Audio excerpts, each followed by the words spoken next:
anak ketiga menikah dengan anak ketiga.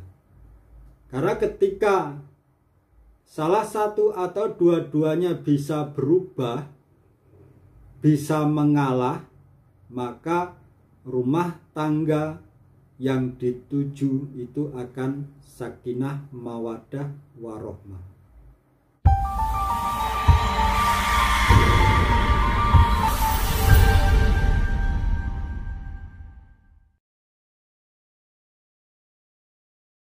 Assalamualaikum warahmatullahi wabarakatuh. Salam sehat untuk kita semua. Mudah-mudahan dimanapun kita berada, kita selalu diberi kesehatan, kekuatan, rezeki yang melimpah, dan umur yang bermanfaat. Selamat datang di channel Sinau Peteng, channel pembelajaran tentang kebiasaan, tradisi, dan perkelenian orang Jawa. Sahabat Sinau Peteng, pada video kali ini yang akan saya bahas tentang perjodohan anak ketiga dengan anak ketiga. Ada beberapa hal yang harus dipahami dari sifat anak ketiga.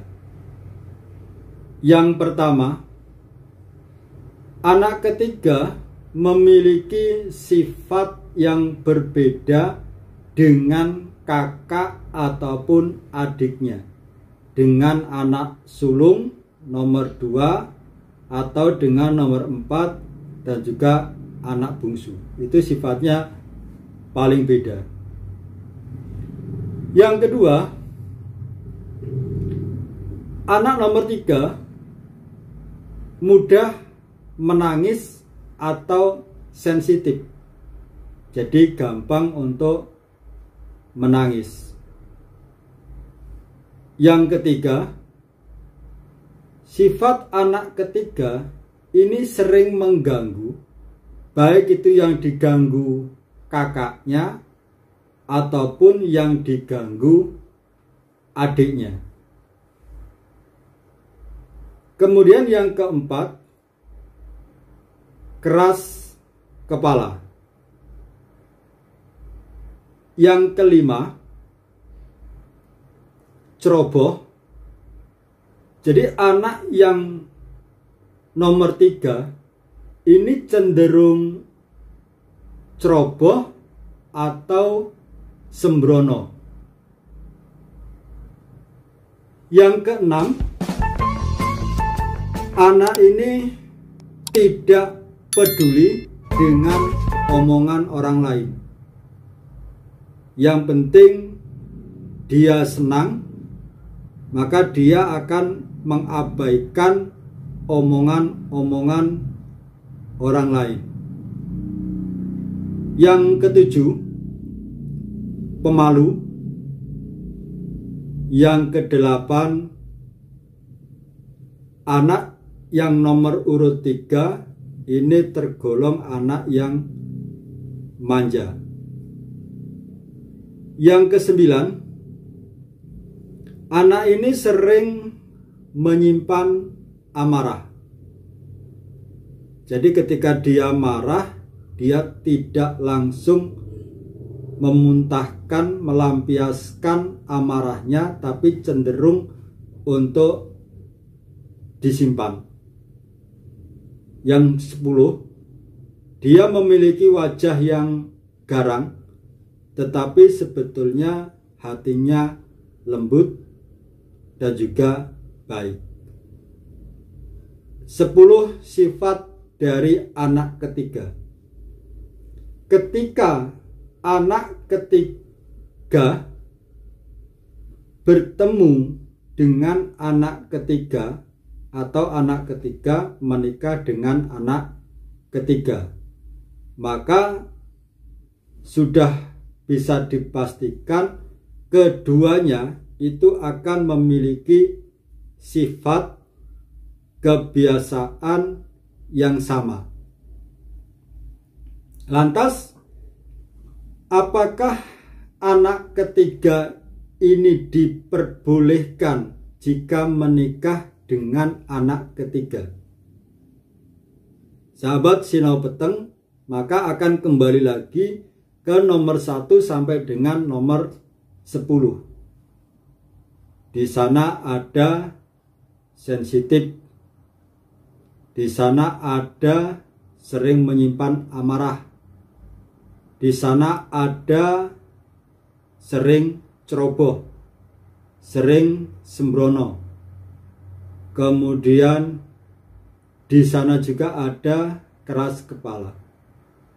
Kalau kedua belah pihak, yang laki-laki ataupun yang perempuan, tidak ada yang mau merubah sifatnya, maka sudah barang tentu rumah tangganya akan selalu dihiasi dengan pertengkaran-pertengkaran yang keduanya itu mementingkan diri sendiri. Jadi tidak direkomendasi, tidak diperbolehkan anak ketiga menikah dengan anak ketiga kalau dua-duanya tidak mau ada yang mengalah atau berubah. Akan tetapi, kalau dua-duanya atau salah satu, yang laki-laki atau yang perempuan, ada yang mau berubah, ada yang mau mengalah, maka ini direkomendasi atau diizinkan anak ketiga menikah dengan anak ketiga. Karena ketika salah satu atau dua-duanya bisa berubah, bisa mengalah, maka rumah tangga yang dituju itu akan sakinah, mawaddah, warohmah. Jadi rumah tangganya akan tentrem, ayem, ekonominya pun akan mapan kalau dua-duanya atau salah satu dari mereka ada yang mau mengalah. Tapi kalau tidak ada yang mau mengalah, maka rumah tangganya bisa berada di ambang kehancuran.